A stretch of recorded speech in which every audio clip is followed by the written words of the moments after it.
tudo bem? Espero que esteja tendo um maravilhoso domingo hoje.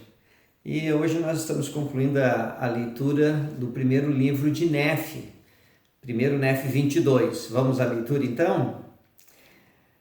E então aconteceu que depois de haver eu, Nefe, lido estas coisas que estavam gravadas nas placas de latão, meus irmãos vieram a mim e perguntaram-me: o que significam estas coisas que haveis lido?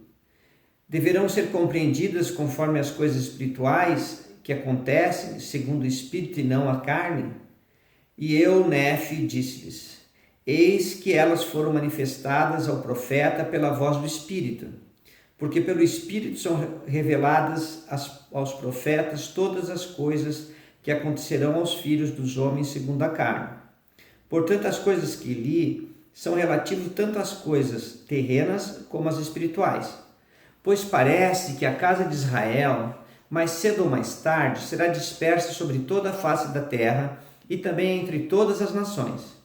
E eis que existem muitos que já são desconhecidos daqueles que estão em Jerusalém. Sim, a maior parte de todas as tribos foi levada embora e estão dispersas aqui e ali, pelas ilhas do mar, e nenhum de nós sabe onde estão, salvo que foram levadas. E desde que foram levadas, estas coisas foram profetizadas a respeito delas, e também a respeito de todos os que, de agora em diante, foram dispersos e confundidos por causa do Santo de Israel, porque endurecerão o coração contra ele. Serão, portanto, dispersos por todas as nações e odiados por todos os homens. Não obstante, depois de haverem sido alimentados pelos gentios, e de o Senhor ter estendido a mão sobre os gentios, pondo-os como estandarte, e de seus filhos terem sido carregados em seus braços, e suas filhas terem sido carregadas sobre seus ombros, eis que estas coisas de que se fala são literais. Pois assim são os convênios do Senhor com os nossos pais, e isso se refere a nós nos dias vindouros, e também a todos os nossos irmãos que são da casa de Israel. E significa que tempo virá em que, depois de toda a casa de Israel haver sido dispersa e confundida, o Senhor Deus levantará entre os gentios uma nação poderosa, sim, sobre a face desta terra, e nossos descendentes serão por eles dispersos. E depois de nossos descendentes haverem sido dispersos, o Senhor Deus fará uma obra maravilhosa entre os gentios, que será de grande valor para nossos descendentes. É como se fossem, portanto, alimentados pelos gentios e carregados em seus braços e sobre seus ombros. E será também de valor para os gentios, e não somente para os gentios, mas para toda a casa de Israel, porque dará a conhecer os convênios do Pai dos céus com Abraão, quando disse: em tua semente serão benditas todas as famílias da terra. E agora, meus irmãos, quero que saibais que todas as famílias da terra não poderão ser abençoadas, a menos que ele desnude os braços aos olhos das nações. O Senhor Deus, portanto, desnudará o braço aos olhos de todas as nações ao fazer chegar seus convênios e seu evangelho aos que são da casa de Israel. Ele, portanto, tornará a tirá-los do cativeiro e serão reunidos nas terras de sua herança, e serão tirados da obscuridade das trevas e saberão que o Senhor é seu Salvador e seu Redentor, o poderoso de Israel. E o sangue daquela grande e abominável igreja, que é a prostituta de toda a terra, entornar-se-á sobre suas cabeças, porque lutarão entre si, e a espada de sua mão cairá sobre as suas cabeças, embriagar-se-ão com o próprio sangue. E todas as nações que te fizerem guerra, ó casa de Israel, voltar-se-ão umas contra as outras, e cairão no abismo que abriram para apanhar na armadilha o povo do Senhor. E todos os que lutarem contra Sião serão destruídos. E aquela grande prostituta que perverteu os caminhos retos do Senhor, sim, aquela grande e abominável igreja, cairá por terra, e grande será a sua queda. Pois eis que, diz o profeta, aproxima-se rapidamente o tempo em que Satanás não terá mais poder sobre o coração dos filhos dos homens. Pois logo virá o dia em que todos os orgulhosos e aqueles que praticam iniquidade serão como restolho, e dia virá em que serão queimados. Pois aproxima-se o dia em que a plenitude da ira de Deus será derramada sobre todos os filhos dos homens, porque ele não permitirá que os iníquos destruam os justos. Portanto, ele preservará os justos pelo seu poder, mesmo que venha a plenitude de sua ira, e os justos tenham de ser preservados com a destruição dos seus inimigos pelo fogo. Os justos, portanto, não precisam temer, porque assim diz o profeta: eles serão salvos, ainda que seja por fogo. Eis que vos digo, meus irmãos, que estas coisas acontecerão brevemente. Sim, haverá sangue, fogo e vapores de fumaça, e é preciso que seja na face desta terra. E isto acontecerá aos homens de acordo com a carne, se eles endurecerem o coração contra o Santo de Israel. Porque eis que os justos não perecerão, pois certamente tempo virá em que hão de ser afastados de todos os que lutarem contra Sião. E o Senhor certamente preparará um caminho para o seu povo, em cumprimento das palavras de Moisés, quando disse: o Senhor vosso Deus levantar-vos-á um profeta semelhante a mim, e ouvi-lo-eis em tudo o que ele vos disser. E acontecerá que todos aqueles que não escutarem o profeta serão afastados do povo. E agora eu, Nefe, declaro-vos que este profeta de quem Moisés falou era o Santo de Israel. Ele, portanto, julgará com justiça.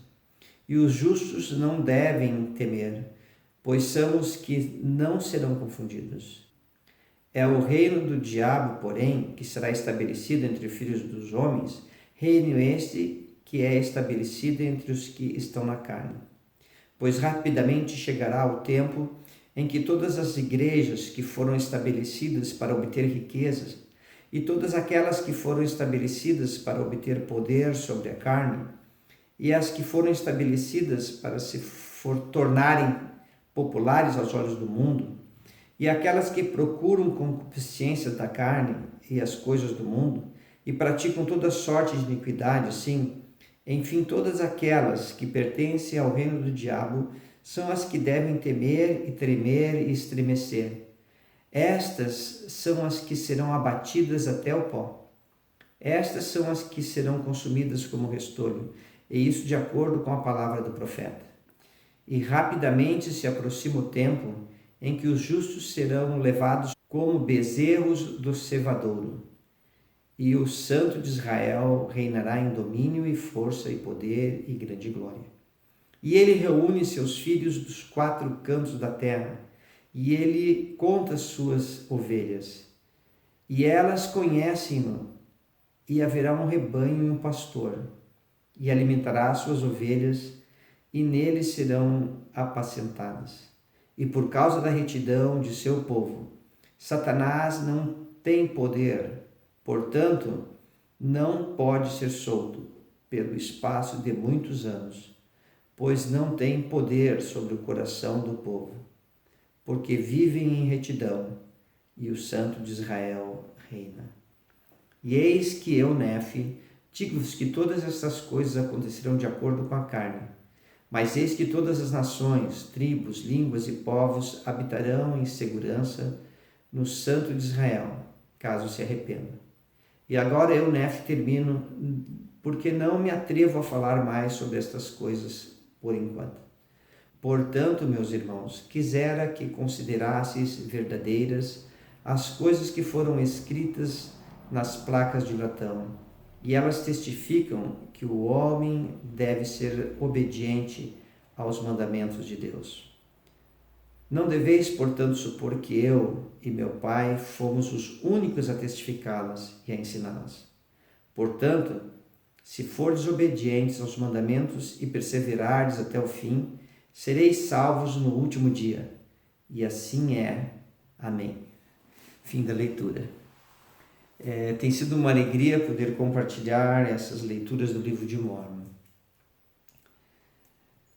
A vida de todos nós, ela é maravilhosa, abundante, cheia de coisas, de desafios, de alegrias, de felicidade, de momentos. E nós, de acordo com a nossa idade, nós temos uma determinada visão.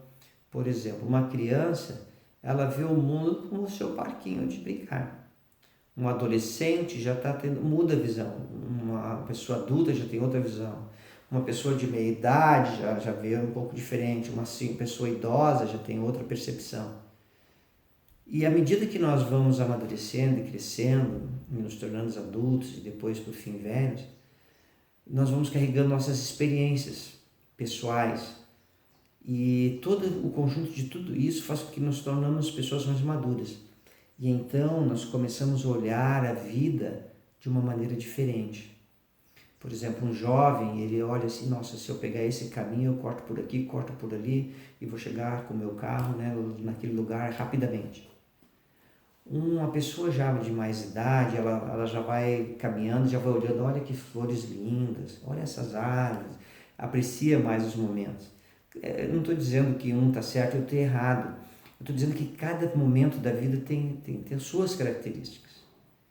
E eu não sei qual é o momento que você está passando agora. Mas eu oro ao Senhor que Ele possa te abençoar e que as leituras do livro de Mórmon possam te trazer para mais próximo do Salvador Jesus Cristo, porque eu sei que Ele vive. Esse é o meu testemunho, Ele vive, Jesus Cristo vive. E a vida pode ser mais maravilhosa, mais cheia de luz, se nos achegarmos ao Salvador Jesus Cristo e guardarmos seus mandamentos. Eu sei que Ele vive. Em nome de Jesus Cristo. Amém. Tenha um bom dia. Tchau.